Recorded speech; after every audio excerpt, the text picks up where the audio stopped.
So this is like months before months before Rudy Giuliani gets the laptop, before Rudy Giuliani gives the laptop to New York Post.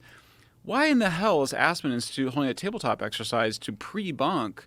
Basically, they are training or brainwashing all these journalists. And I mean, it's CNN, New York Times, Washington Post, Wikimedia Foundation, the Wikipedia folks, the networks, all of the social media companies, all coming together to be like, okay, well, if something is leaked, then we should not cover it in the way that journalists have traditionally covered it.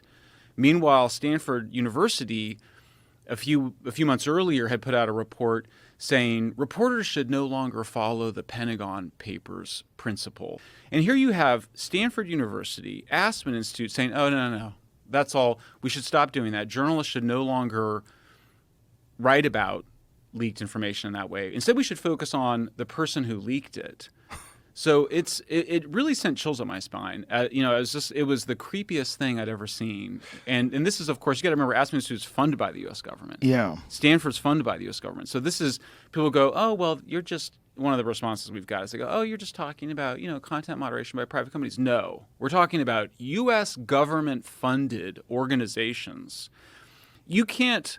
If the U.S. government is censoring information, that's obviously a violation of the First Amendment. But if the U.S. government is funding somebody else to censor information, that's also a violation of the First Amendment. You can't indirectly. It's still a violation if you're funding somebody to demand censorship.